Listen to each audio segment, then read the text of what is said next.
छत्तीसगढ़ में एक और chit fund company Mahanadi advisory services limited ने धमतरी जिले के हजारों निवेशकों से करोड़ों रुपए लेकर ऑफिस में ताला लगाकर भाग गई, जहां पैसा वापसी के लिए पीड़ित एजेंट और ग्राहक थाना, एसपी कार्यालय, कलेक्टर कार्यालय और मुख्यमंत्री जनदर्शन के चक्कर लगा रहे हैं। पीड़ित एजेंटों का कहना है कि जिला प्रशासन की तरफ से कोई सहयोग नहीं मिल पा रहा है और ना ही इस chit fund company Mahanadi advisory services private limited के डायरेक्टरों पर कोई कार्रवाई हो पा रही है और ना ही सिटी कोतवाली थाना में एफआईआर ही लिखा जा रहा है। वहीं कांग्रेस प्रवक्ता रणदीप सुरजेवाला ने चुनाव से पहले प्रेस वार्ता कर एक बड़ा खुलासा करते हुए धमतरी कलेक्टर पर चिटफंड कंपनियों को खुली लूट मचाने का छूट देने का आरोप लगाया था। वहीं धमतरी कलेक्टर ने चिटफंड कंपनी महानदी के डायरेक्टरों पर कार्रवाई कर उनके संपत्ति को कुर्की कर पैसा दिलाने की बात कही है। वहीं एडिशनल एसपी केपी चंदेल ने कहा कि प्रार्थियों को उपस्थित होकर एफआईआर दर्ज कराने को कहा गया था, लेकिन अभी तक कोई नहीं आया है। जैसे ही लोग आते हैं डायरेक्टरों पर कार्रवाई की जाएगी। जो पीड़ित एजेंट और ग्राहक सिटी कोतवाली धमतरी पहुंचे तो उनका एफआईआर दर्ज नहीं किया गया। उनको ये कहकर वापस भेज दिया गया कि पहले कंपनी की छानबीन की जाएगी और फिर एफआईआर दर्ज किया जाएगा। वहीं पीड़ितों का कहना है कि इस कंपनी का मामला धमतरी एसपी को बहुत पहले से पता है, इसके बाद भी कार्रवाई नहीं की जा रही है, जिससे चिटफंड कंपनी के डायरेक्टरों के हौसले बुलंद हैं और अपने लिए गृहग्राम कुलियारी में करोड़ों की लागत से बंगला बना रहे हैं और पीड़ित एजेंट और ग्राहकों को पेपर पे हस्ताक्षर देने के बाद भी गोल गोल घुमाया जा रहा है, जिससे पीड़ित एजेंट और ग्राहक छत्तीसगढ़ के मुख्यमंत्री भूपेश बघेल के पास भी शिकायत किए हैं, जहां मुख्यमंत्री के द्वारा आश्वासन दिया गया है कि कंपनी के डायरेक्टरों के खिलाफ कड़ी कार्रवाई कर उनके चल अचल संपत्ति को कुर्की कर पैसा हासिल करके एजेंटों को और निवेशकों को दिलाया जाएगा। यहाँ पर मैं वहाँ पे इन्वेस्टमेंट कराया हूँ, लगभग 1 करोड़ से अधिक की राशि है। उसको मैं कस्टमर को, चूँकि उनकी कंपनी में कराए हैं महानदी एडवाइजरी सर्विसेज, जो कि इंडिया इन्फोलाइन लिमिटेड का सब ब्रोकर के रूप में है करके हमको बताया गया था। और यहाँ पर सबसे बड़ी बात यह है कि 2014 में जब कंपनी की छानबीन हुई है तो 2014 में हमारी कंपनी को सील किया गया था, उन्हें महानदी एडवाइजरी सर्विसेज कंपनी को, जो कि कुशल कॉम्प्लेक्स में स्थित है, सील लगाया गया था। उसके बाद में शासन प्रशासन के द्वारा ही उनको खोला गया। तब हम साधारण जनता हम क्या सोचेंगे, भाई सही है कंपनी, चूंकि रजिस्टर्ड है, शासन प्रशासन से मान्यता प्राप्त है, तभी तो खोला गया। तो हमने पूरा अपनी गाड़ी कमाई और निवेशकों की गाड़ी कमाई को हमने उसमें निवेश करवाया, और चूंकि 2015 से वो नहीं दे रहे हैं, हमको बार बार घुमाया जा रहा है। कौन कौन है कंपनी के डायरेक्टर हैं कुलेश्वर सोनकर, मयंक सोनकर जो कि रायपुर के निवासी है, और एक यशवंत सोनकर जो कोलियारी धमतरी का निवासी है। ये कितने दिन से घुमा रहे हैं पेमेंट के लिए? ये लगभग हमको 2 साल से घुमा रहे हैं। कितने ग्राहक हैं टोटल जो है इनके पीड़ित ग्राहक? पीड़ित ग्राहक तो 5000 से अधिक होंगे। और इसमें पैसा कितना का फंसा है इसमें? लगभग सभी लोग का 30 करोड़ के आसपास का फंसा है। 30 करोड़ के आसपास। हाँ। शिकायत किए हैं तो क्या आश्वासन मिलता है आप लोग को? शिकायत किए थे तो 15 दिन पहले कलेक्ट्रेट में हमने कलेक्टर महोदय को आवेदन लगाया था।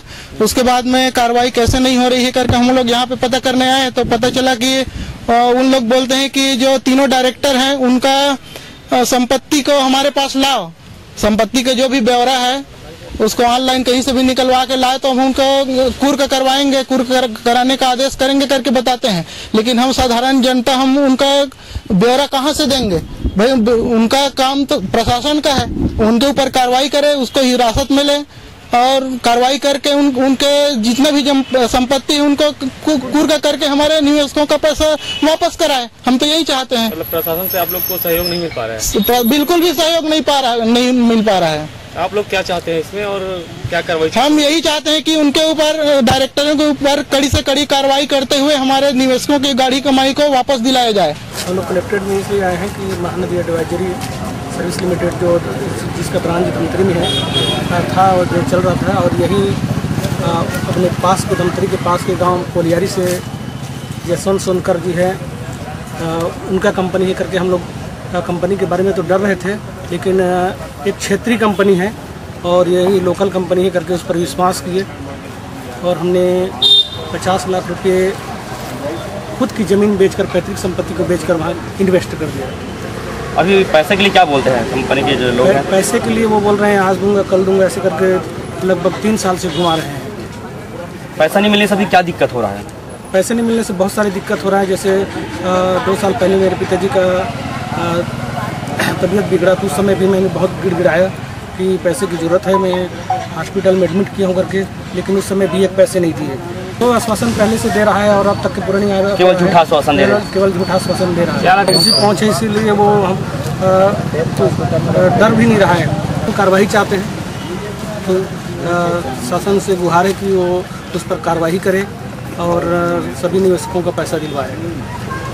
मैं हाँ महानदी कंपनी में जमा कर रही हूँ। जो मोर पति मतलब मृत्यु के बाद जो मिले वो पैसा हरे ओला में यहाँ प्रकाश सिन्हा बंजारी वाले वो मोर भाई हरे माध्यम से मैं जमा करी थी, लेकिन वह देवे नहीं करी है। और देश तो चेक बना के दी वो कंपनी वाला कब तक चेक बना दे रही है?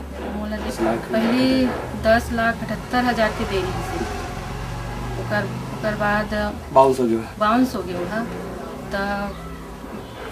सिटी कोतवाली में रिपोर्ट लिखाए हैं, हाँ शिकायत कर रहे हैं। तो वो जमीन दिला रही से कुछ का बोलते बठेना में और 5 लाख के चेक दे रही से। तो वो चेक मिल गया कि फिर बाउंस हो गया? नहीं, फिर बाउंस हो गया। अभी क्या बोला थे? अभी पता नहीं, संतोषजनक जवाब। अभी जैसे पेमेंट नहीं मिला थे का परेशानी हुआ थे? अभी का जरूरत है आप लोग? बहुत कुछ जरूरत है अभी तो, मोर शरीर के लिए चाहिए अभी। जी बहुत परेशानी है अभी। ऑपरेशन हुए में 3 लाख रुपए लग गए और अभी तक वो दे नहीं है। तो अभी क्या चाहते हो आप? मैं पैसा को वापस चाहता हूँ और बहुत जरूरत है भैया। उसके खिलाफ कार्रवाई होनी चाहिए। हाँ, कार्रवाई होना चाहिए उसके खिलाफ। नहीं, उसमें जो शिकायत प्राप्त हुई है उसमें मेरी जानकारी के हिसाब से उनसे कहा गया था प्रार्थियों से कि उपस्थित होकर आवेदन दें और एफआईआर दर्ज कराएं, लेकिन वो अभी तक उपस्थित नहीं हुए हैं। जैसे ही वो उपस्थित होते हैं विधिवत कार्रवाई की जाएगी। 2010 से 2016 के बीच कंपनियों की इस खुली लूट की शिकायत जनता द्वारा अधिकारियों, अफसरशाही और सरकार को की गई। कई बार इन कंपनियों के दफ्तर सील किए गए, परंतु फिर राजनीतिक दबाव के चलते वो सारे दफ्तर खोल दिए गए और जो वो कार्यालय खोले उनके अलग अलग समय के आदेशों की कॉपी 2010 से लेकर और 2016 तक की लगभग 9 आदेशों की कॉपियों की प्रतिलिपि मैं आपको जारी कर रहा हूं। मैं उनमें से केवल एक प्रतिलिपि आपको पढ़कर सुनाऊंगा। 7 जून 2014 sunshine hitech infocon limited, Sai Prasad foods, PSCL, Mahanadi advisory services limited, million mines infrastructure and developers limited. इन सब कंपनियों के बारे में हमारे कलेक्टर जो हैं धमतरी के, वो क्या लिखते हैं, वो बड़ी खूबसूरत बात है। आपके कार्यालय को सील किया गया था, जिसे आज दिनांक से निम्नलिखित शर्तों के अधीन सशर्त संचालित करने की अनुमति दी जाती है। उपरोक्त कंपनी सोसाइटी जिला कार्यालय को जांच में पूरा सहयोग करेगी। यानी मान रहे हैं कि फ्रॉड की एफआईआर दर्ज है, मान रहे हैं कि चीटिंग की एफआईआर दर्ज है, मान रहे हैं कि पैसा खुर्द-बुर्द किया गया है, पर कंपनी का कार्यालय डीसील कर रहे हैं कि आप जांच में सहयोग करिएगा। चोर जांच में सहयोग कैसे करेगा? चोर तो चोरी कर रहा है, आप एफआईआर दर्ज कर रहे हो, पर आप कह रहे हो नहीं नहीं चोर साहब आप जाइए, आप केवल कभी कभी थानेदार के बुलाने से आ जाइएगा, और जिला कार्यालय को लेन देन का विवरण प्रस्तुत करेगी। चिटफंड इन्वेस्टमेंट प्रोटेक्शन एक्ट के तहत लगभग 27 प्रकरण चल रहा है। इसमें 2-3 प्रकरण में अवार्ड भी पारित हो चुका है, कुछ लोगों का पेमेंट भी हुआ है। बाकी कुछ कंपनी जो अलग अलग राज्य में जिसका संपत्ति है उसको कुर्की के लिए संबंधित जिला प्रशासन को लिखे हैं। इसमें कुछ कंपनी डीआरटी में अपील में चले गए, कुछ लोग सीबीडीटी में अपील में, कुछ लोग सेबी में अपील किए हैं। इसी प्रकार अलग अलग प्रकरण अलग अलग हम फॉलोअप कर रहे हैं। जैसा वहाँ से नोडल अकाउंट, एस्क्रो अकाउंट में जैसा पैसा आएगा हम प्रथम प्राथमिकता से जितना भी इन्वेस्टर है उनको पैसा देंगे। महानदी एडवाइजरी से चेक बाउंस का मामला बहुत रहता है। नहीं, इनका भी बहुत सारा जो संपत्ति है इसको हम कुर्की किए हैं, इसको और नीलामी करके पैसा हेड अकाउंट में डालने के लिए सभी संबंधित जिला प्रशासन को लेटर लिखे। अगर आपको हमारी खबर अच्छी लगी तो खबर को लाइक करें, शेयर करें और चैनल को सब्सक्राइब जरूर करें। साथ ही स्क्रीन पर दिख रही घंटी को दबाएं ताकि आप तक हमारी सभी खबरों के नोटिफिकेशन पहुंचते रहें।